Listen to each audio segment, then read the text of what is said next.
Hello everyone, and welcome to this video, the 24th in the Kerr Geodesic series. Now this video is the follow-up to the previous one that deals with developing the second pair of four equations of motion that describe the geodesics followed by massive particles in the Kerr space-time. So we want the equations of motion that describe the trajectory of massless particles such as photons around a rotating black hole. All right. Okay, now, perhaps get that out of the way a bit there. So we have our rotating black hole, we have our happy chappy photon here, and he's following, or possibly she, following happy photon, following a trajectory here on this curve, this geodesic. It's a free particle, it travels along geodesics. This world line of the photons is parameterized in terms of a parameter lambda, affine parameter.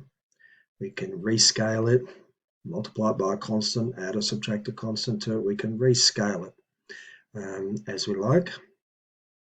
And the coordinates of this photon are parameterized in terms of this affine parameter lambda. The derivative of x dot mu is dx mu d lambda.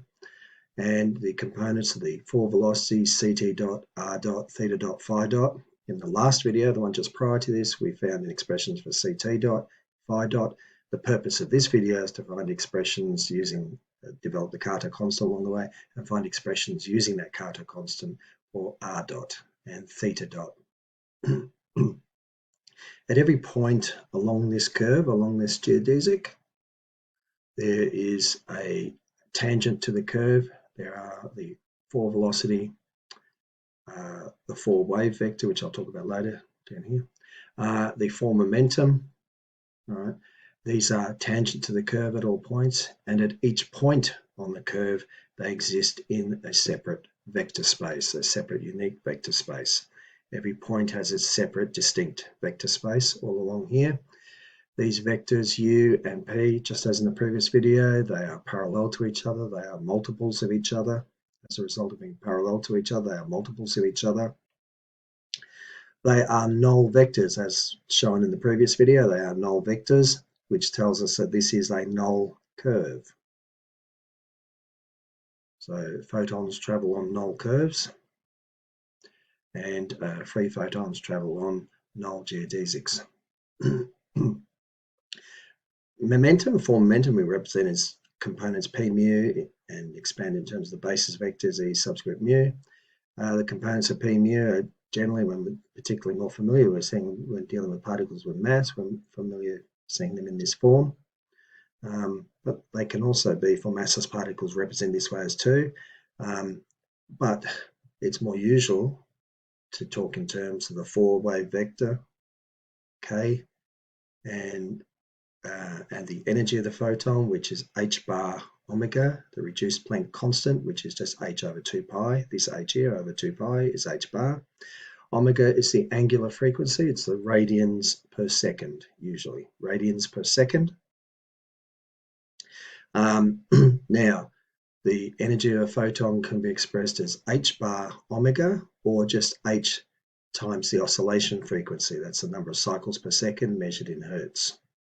The relation between the angular frequency and the oscillation frequency, omega, is 2 pi f. In the last video, I used this expression here, E equals h bar, and I put an f here. Now, I said in the last video it was the angular frequency, so that's correct. That's correct, but the usual way to represent these things is to use omega, the symbol for the angular frequency.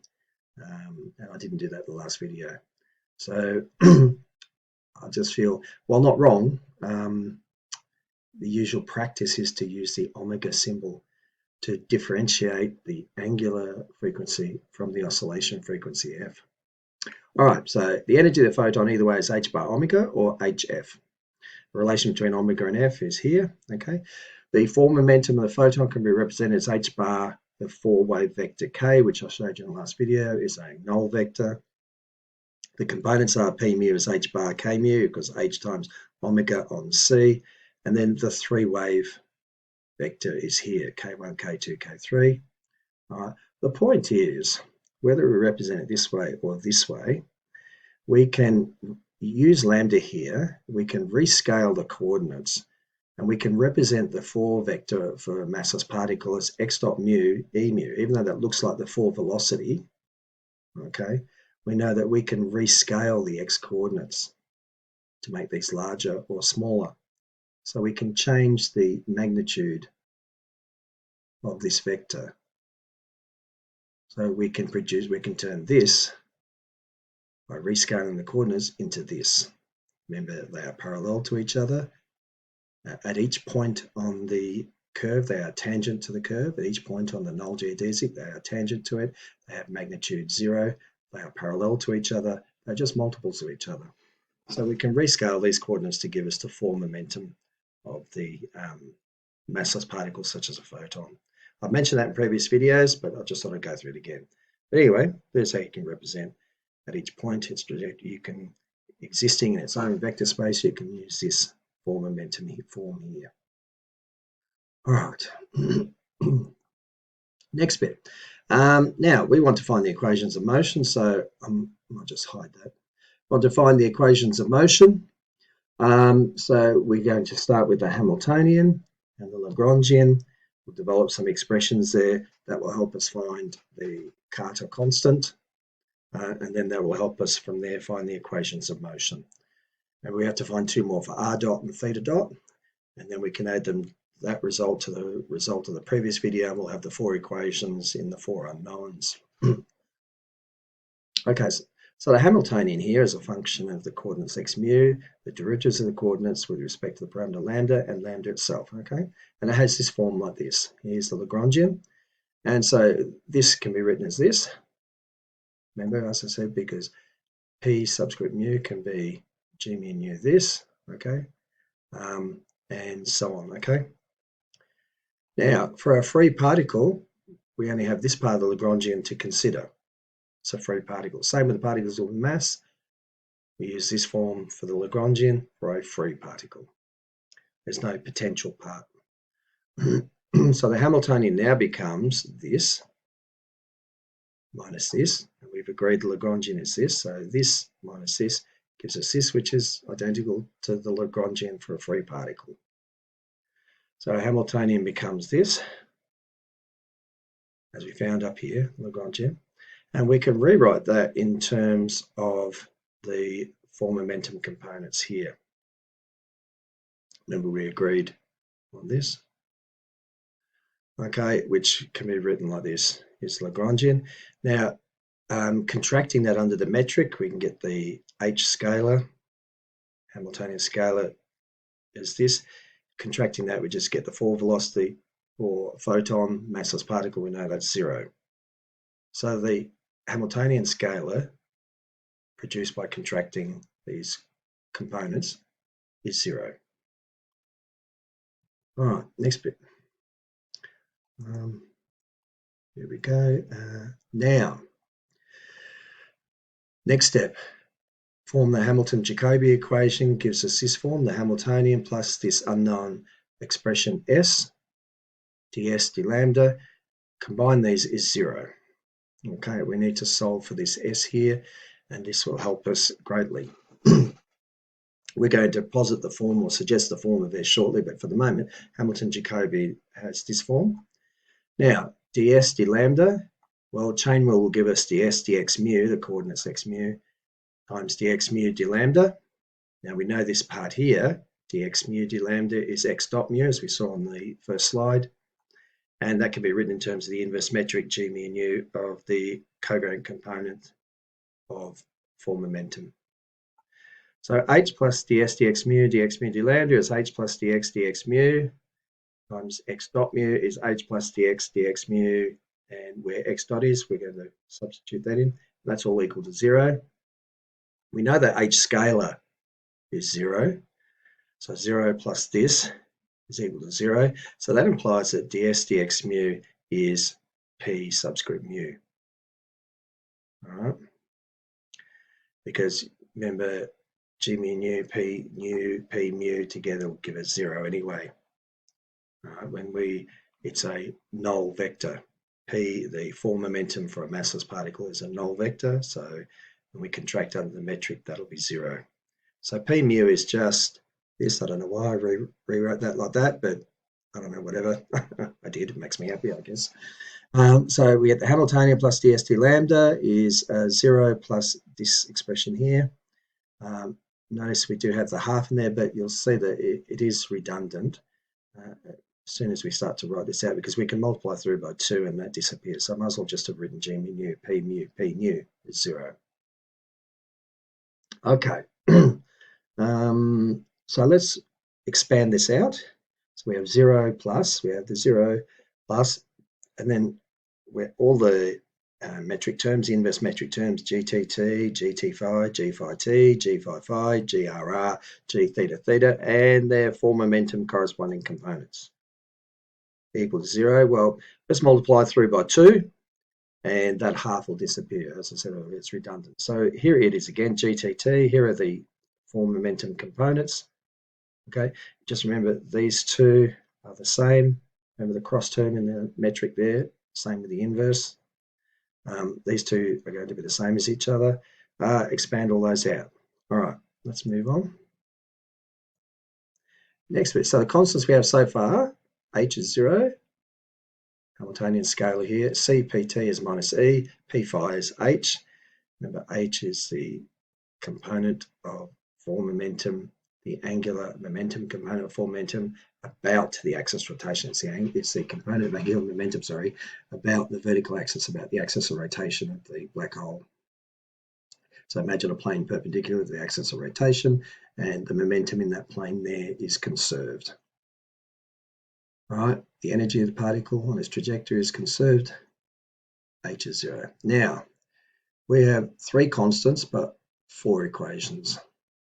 So we need to find another constant. So can we find a 4th constant that will allow us to solve the equations of motion of the particles in 4D space-time? All right, now moving back there, so coming back here. So what we're going to do is suggest a solution to the Hamiltonian-Jacobi equation of this form. S is some function minus E times t, coordinate t, plus the coordinate phi times the angular momentum, the constant of angular momentum there, plus some expression of r and theta here. We could go further, see how these are separated here. We could go further and suggest that these should be separated into, and we just posit. Okay, it's just we conjecture that these two can be separated here. We can have minus ET. This S is an expression function of minus ET plus phi h plus S of r plus S of theta. All right, so that Hamilton-Jacobi equation is this, H plus ds d lambda, which we found as a half G mu P mu equals 0. We're going to suggest this form for the component S, for the S part of the equation, and then we need ds d lambda. So let's see what that looks like. All right, so let's go back to what we had on the slide prior to the previous one. So we had GTT, and this time we're going to put in the components that we know. Because you remember, if we go back here, it's this expression here, this equation here, and we want to substitute in the PTT, which we know, remember that's minus E on C. P phi was H, and what we don't know is PR and P theta. So let's go forward again. Here we are, let's substitute them in, GTT minus E on C, minus E on C, GT phi minus E on C times the H, so on here. Remember these two are the same. G phi is H times H squared, GR dsdr times dsdr, G theta theta, dsd theta is 0. Well, let's tidy all that up. So these two together gives us plus E squared on C squared. This times that, this is minus EH on C. Remembering too that GT phi, GTT are also negative in their own right, but we're not dealing with that at the moment. G phi, H squared, GRR, ds dr squared, G theta theta, dsd theta squared. All right. And what we're going to do is find expressions for dsdr, dsd theta, and that will yield for us the Carter constant and allow us to solve this and come up with expressions that will be useful in describing the motion, that will help describe the motion of massless particles in the curved space-time around a curved black hole. So we get GTT this. Now, these two we combine, so there's two of them. And so that's shortened the expression somewhat. Now, remind ourselves the inverse metric terms, GTT is this. There's a whole video on this, number 12 in the metric series, I think. GT phi, G phi t, they're the same. It's minus this object here. GRR is delta on rho squared. G theta theta is 1 on rho squared. G phi phi is 1 on delta sine squared theta times that. Next page over, I'll tidy that up a bit. All right, let's go next page over. I can move that out of the way, I think. So the last metric term can be rearranged because it'll be handy to do so, as you'll see in the next few slides. G phi phi is this, where we finish. Now what we're going to do is common denominator. So that makes this c squared rho squared up here, minus 2gmr on that. Now, next thing we do, we know that rho squared is r squared plus a squared cos squared theta. So let's take out the c squared here and put 2gmr over c squared. And there's a squared cos squared thing. Now we'll leave this denominator and we won't touch that right down to the very end almost. Except we'll cancel this c squared and this one down here.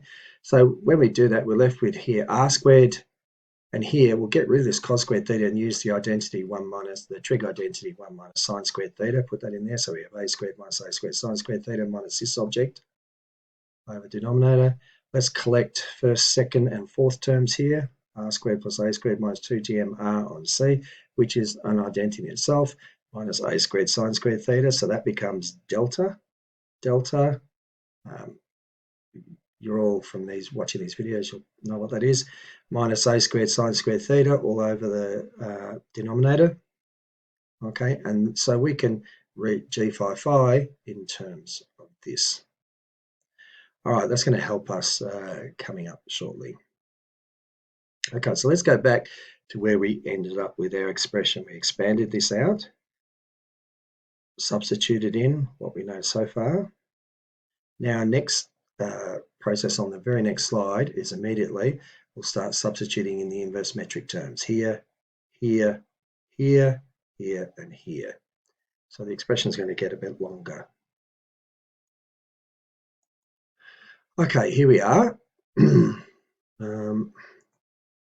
So minus 1 on delta, this, e squared on c squared, plus all of this, plus delta on rho squared, plus 1 on rho squared, over GRR inverse, G theta theta inverse, and so on. All that's equal to 0. Now, let's start breaking this down. We'll make the following substitution, as we have in some previous videos. This will be replaced with this. So up here, we're going to put that in. Okay, where that is. This will go in. Here we are, there.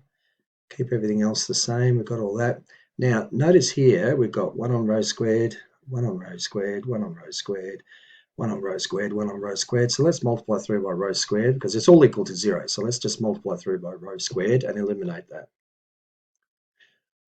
Okay, because left-hand side this, right-hand side, so all equal to 0. So if we do that. That simplifies it a little bit, and we end up with this. That's made it look a little bit easier to deal with. Next slide. Okay, so doing that now, let's move that out the way, perhaps up here. So we've got, here's our expression here, plus that, plus that, plus that, equal to 0. Okay, and then down here, what I've done is delta, I've split this. Delta over delta sine squared theta is 1 over sine squared theta, and then minus a squared sine squared theta over delta sine squared theta is just minus a squared on delta. And then the h squared out front. Now, that'll help us later on. Next thing now, we've tidied things up to such an extent that we can now take some of this, some terms from here, onto the right-hand side. So what I'm going to do is keep all the terms, we're going to separate the r and theta terms. All the terms with r in them or related to r we'll keep on the left, and all the terms with theta in them or related to theta we'll keep on the right. And when we do that, this h squared 1 on sine squared theta will go on the other side, becomes this one. This e squared c squared a squared sine squared theta. That's plus. When it goes over the other side becomes minus. This plus h squared 1 on sine squared theta, when it goes over the other side becomes minus. And ds, d theta all squared, goes over the other side becomes minus. And then everything else stays on the left. All right. Now, next thing, what we're going to have a look at is this term here, replacing it with a substitution. I'll show you what that is in a minute. Okay, but you can see that all the r terms relate to r on the left, all the theta terms on the right. Next step. All right, and in addition to that, before I make a substitution here, I'm just going to add this constant to both sides. E is a constant, A is a constant, spin, angular momentum per unit mass of the black hole, A, and H, the angular momentum of the photon. Now, they're all constants. E is conserved, H is conserved, and A is fixed as the rotation, the spin of the black hole. So this is a constant, so we can add constant to both sides. Okay, so on the left-hand side, add it here. On the right-hand side, add it here. That's it. Next step down then is what we're going to do is collect some terms. So we're going to have this e squared on c squared times a squared sine squared theta. Well, what we did was we replaced that where the sine squared theta is 1 minus cos squared theta. And so e squared, so the minus 1 minus a squared cos squared theta becomes plus, so e squared on c squared, a squared cos squared theta here. And then the minus 1 went over here. So we end up with minus 1 here, which we've written, or I've written as minus sine squared theta on sine squared theta, which is just the 1, okay? Times, okay, we have the a squared somewhere. I've collected that somewhere. All right, now, next step. We have here this, rewriting this out again, and just multiplying through with the h squared here. See, before I did that, see the common denominator, sine squared theta, sine squared theta. Then we have 1 minus sine squared theta over that. Well, 1 minus sine squared theta is just cos squared theta over sine squared theta times the h squared out front. So we've got this factor of cos squared theta here, which in the next slide we'll be able to take outside. But anyway, we'll also need at some stage shortly, very shortly, to substitute in here. So let's have a look next. All right, so let's substitute this. Remember that middle term I just spoke about before on the left-hand side, the r term, here it is. We can replace it with all of this. You can check for yourself that that actually does give you the same result.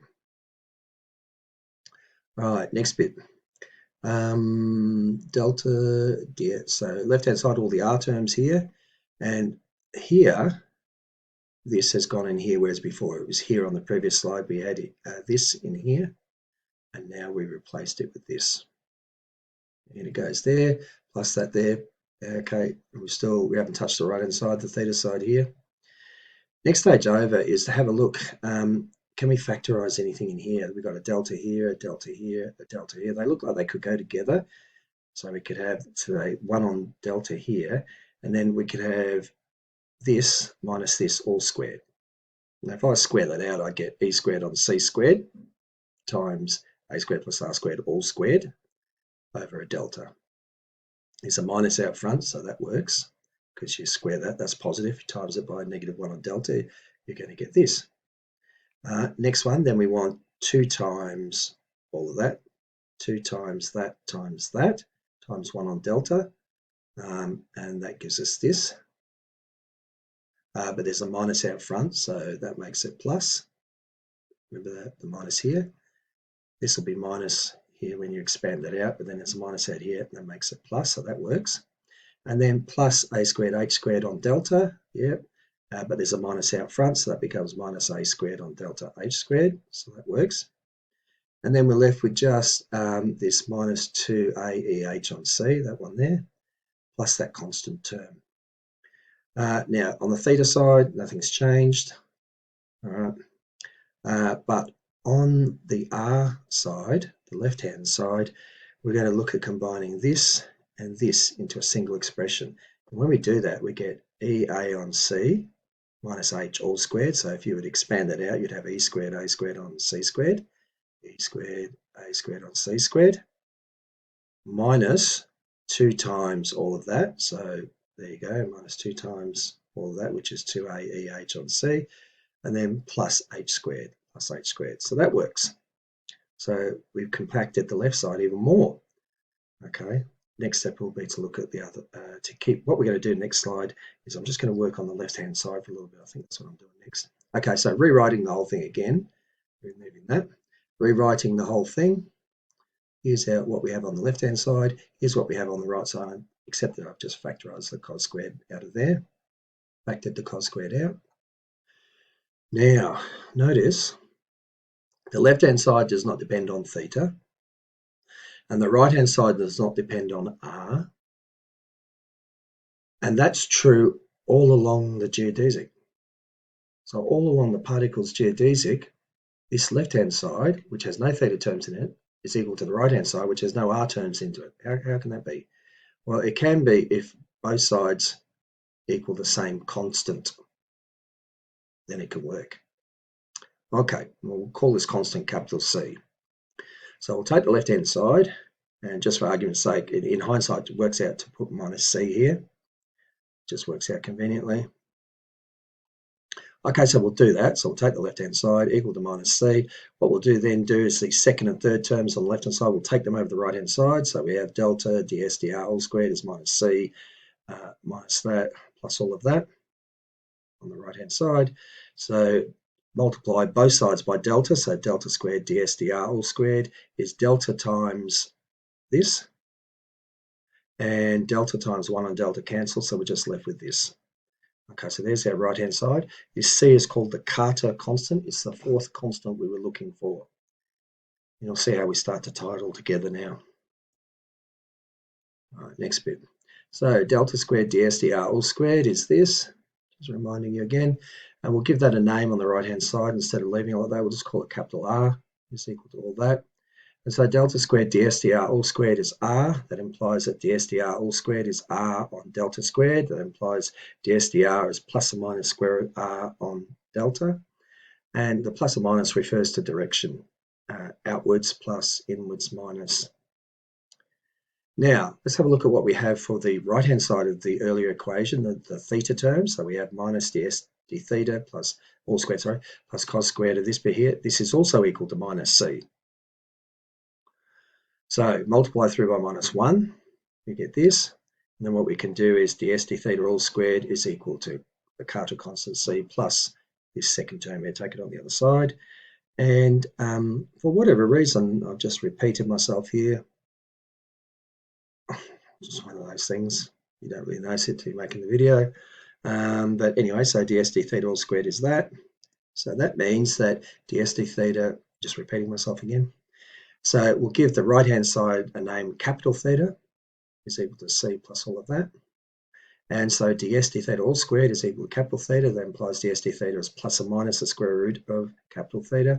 Again, the plus or minus reckon they are about direction. Plus in the positive conventional theta sense going from top down in the polar angle, and minus going back up again.